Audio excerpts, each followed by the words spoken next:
Hello, welcome to the class of HTML5 programming. So today we are going to discuss about introduction to CSS. So in this class we will start with first what is CSS. So here CSS is a first technology that you should start learning after HTML. So as we know that the HTML is used to define structure and semantic of a web page, and here CSS is used to style and to done the page layout of a web pages. So we can use this CSS for styling our web pages. So CSS stands for Cascading Style Sheet, and CSS is a flexible closed platform standard based language that is developed by W3C, and it is a style sheet language which describes the presentation of a document written in a markup languages. So here the CSS was first proposed by Haakon Lee on October 10, 1994. At that time, Lee was working with Tim Berners-Lee at CERN, and later on Bird's proposal was influential about the CSS, so then he becomes the co-author of the CSS level 1. So the CSS was primarily designed to enable the separation of HTML document content from the document presentation layer. So along with HTML and JavaScript, CSS is a cornerstone technology that is used by most websites to create visually engaging web pages, user interfaces for web applications, and user interfaces for many mobile applications. So then what are the requirements for the CSS? So the requirement to write the code for the CSS, first one is text editor such as Notepad++ and the web browser such as Chrome, Internet Explorer or the Firefox. Next, the CSS file can be identified by their .css file extension. It means CSS files are saved by this name by using the .css file extension at the end. So next we will discuss about the CSS version. So CSS have the 4 versions. First one is CSS level 1. So the first W3C CSS recommendation is CSS level 1, and which was published on December 17, 1996. So the property which are included in CSS level 1 are the adding fonts such as typeface and emphasis, color of text, background and other element, and adding text attributes such as spacing between words, letters and lines of text. But CSS level 1 have one drawback, that is it lack of dependable web browser support. So for that there is a need to develop the next version or the next technology. So the CSS level 2 specification was published on May 1998 on the recommendation of W3C. So here it includes the new properties such as the positioning and page layout of the web pages. After that, the new technologies, new version evolved, CSS 3.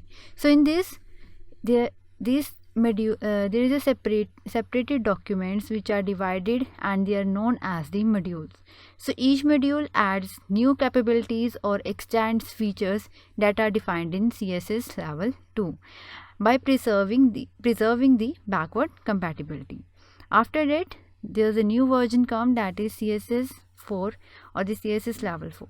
So the level 4 modules referred to as the CSS level 4, but there is no single CSS 4 specification and there is no standard which named as CSS 4. So a new name was referred because of the few level 4 modules which exist, such as image value, backgrounds and borders or the selectors, etc. So which are built over the functionality of the preceding level 3 modules. So there is no such CSS version 4. There are only 3 versions of CSS, like CSS level 1, CSS level 2 and CSS level 3. So the new modules which are designed by extending the level 3 modules, they are come under the CSS level 4. So these are the various versions of CSS.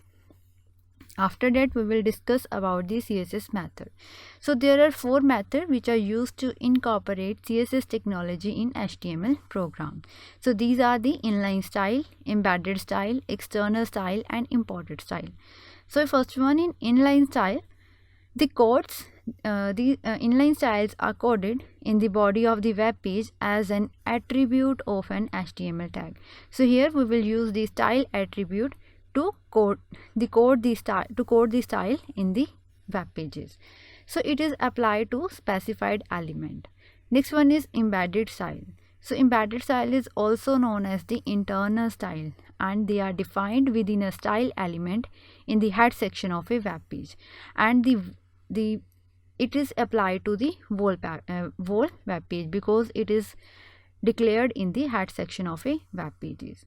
After that, the next style is external style. The external styles are coded in the separate text file, and this file is connected to the web page by configuring the link element in the head section. And next one is the imported style. This is also similar to the external style, and an external style sheet can be imported into embedded style or into the another external style sheet by using the @imported directive.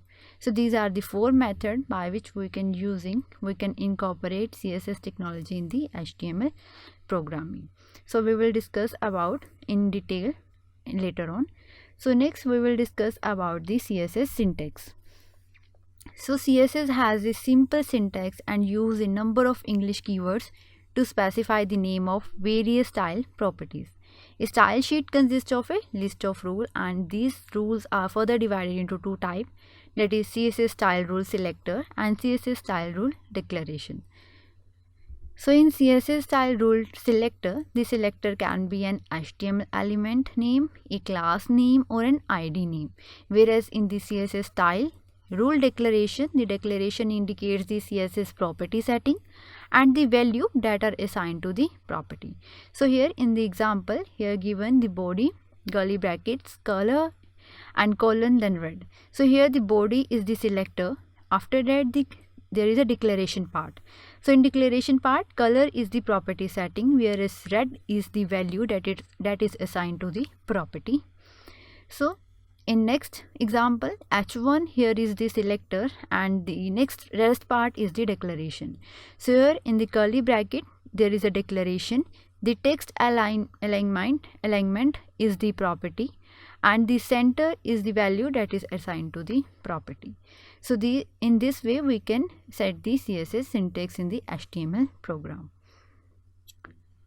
Next we will discuss about the CSS advantages. So advantages, the first one is search engine friendly.